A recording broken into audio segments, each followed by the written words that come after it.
Welcome to Sikkim, a land full of culture and beauty. It is also the home to world's third highest peak, Kanchenjunga. Sikkim is a paradise of snow-capped mountains, valleys, monasteries, and beautiful lakes. And if you are looking for beauty, adventure, and peaceful getaways, then Sikkim is the perfect destination. Hi everyone, I'm Avneet from Holidayfy. In today's video, we'll be covering a complete travel guide to Sikkim where you'll learn how many days are required for Sikkim, where to go in Sikkim, the best time to visit, why booking a package is important, how to reach Sikkim and the transport options there, must visit places and things to do, the food, local culture, and important travel tips. If this sounds helpful, don't forget to hit the like and subscribe button. Now let's dive in. How many days do you need in Sikkim? So Sikkim is divided into four regions, that is north, east, west and south. So it really depends on how much time do you have to plan your itinerary. For example, if you have 4 to 5 days, then you can spend your time in Gangtok and Darjeeling. So this is a very famous combination if you're going to the northeast. And otherwise, you can also plan Gangtok with Pelling or Nathula Pass. And if you have more days on your hand, like 6 to 10 days, then you can also include Yeomthang Valley, Lachin, Pelling, some of the souths like the tea gardens. It really depends on what you want to tick off in your list and plan your itinerary accordingly. But you cannot plan the entire Sikkim trip, the entire Sikkim regions in just 10 days. You'll need more days for that. But you can still tick off some of the main areas that interest you. Best time to visit Sikkim. So March to June is the spring or summer season there, perfect for green valleys, clear skies and pleasant weather. Autumn, which falls from September to October, is best for clear mountain views and colorful landscape. Whereas winter, which falls from December to February, is ideal for snowfall, but some of the roads in North Sikkim can be blocked due to that. You should avoid the monsoon season, which falls between mid-June to mid-August, as there can be landslides and roadblocks in some of the areas there. A tip here, April would be ideal month to visit Sikkim as it is the perfect weather with temperatures ranging from 10 degrees Celsius to 25 degrees Celsius.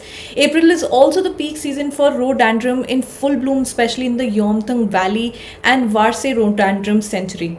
And also it's the beginning of the peak season, so you will expect fewer crowds during this month.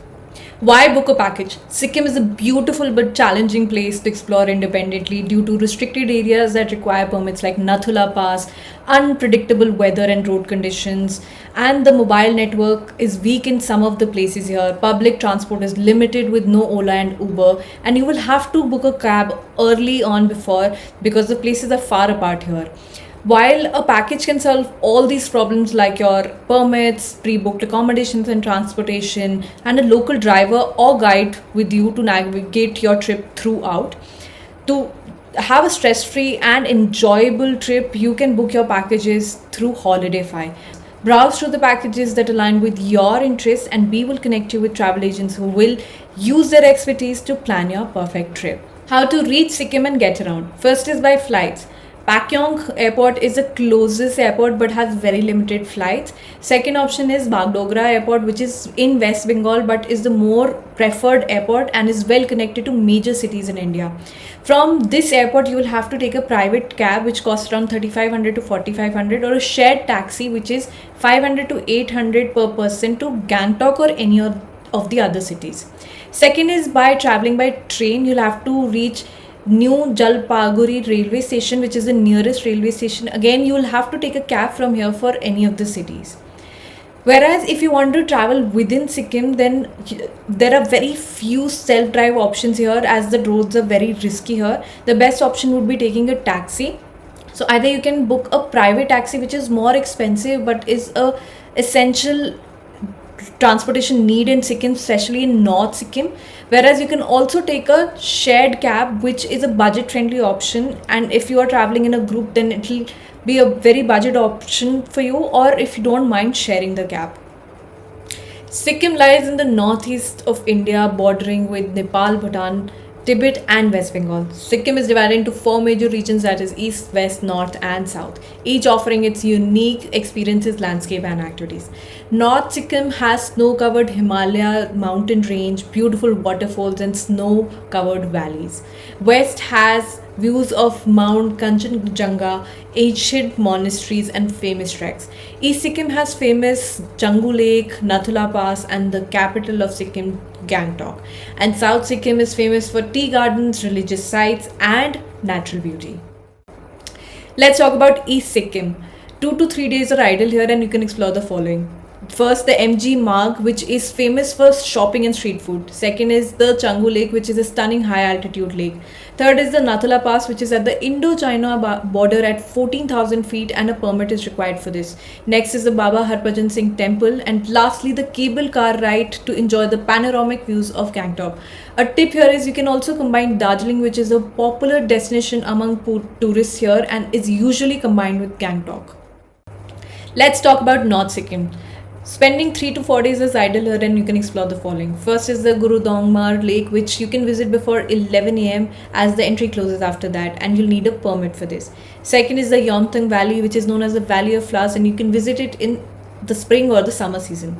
Third is the Lachin and Lachong villages, which are a peaceful Himalayan retreat with wooden houses and scenic beauty. And lastly, you can visit the Zero Point, where you can experience snow throughout the year.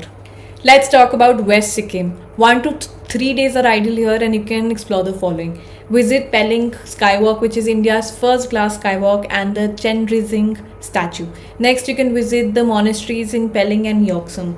Next, visit the Kanchenjunga waterfall. Then you can visit the Barse Rhododendron Sanctuary from March to May to see them in full bloom. And lastly, visit the Rinchen Pong for best views of Mount Kanchenjunga. Let's talk about South Sikkim. 1 or 2 days are ideal here, and you can explore the following. First is the Buddha Park with a massive Buddha statue with mountain views. Second is the Namchi Char Dham, a religious site with replicas of India's 4 holy shrines. And lastly, the Temi Tea Gardens, which are famous for scenic views. Let's talk about the must-try dishes in Sikkim and the vegetarian options. So the first dish is momos, which is the most popular dish and can be available both in vegetarian and non-vegetarian options. Then is the gondrak soup, which is a famous leafy vegetable dish.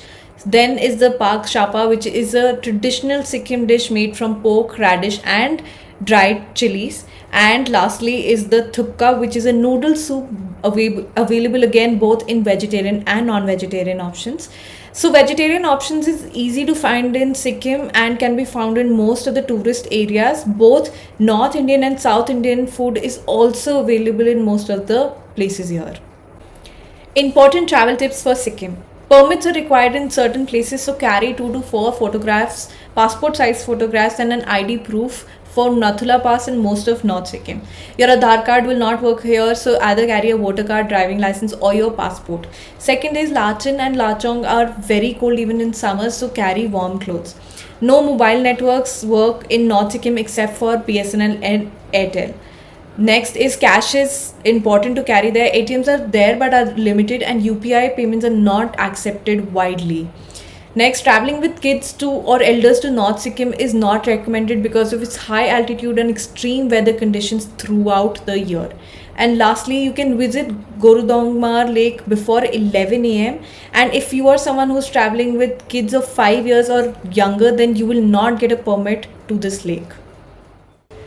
That's everything you need to know about planning your trip to Sikkim. If you found this guide helpful, like and subscribe. Also hit the bell icon to stay connected to our travel content. Thank you for watching.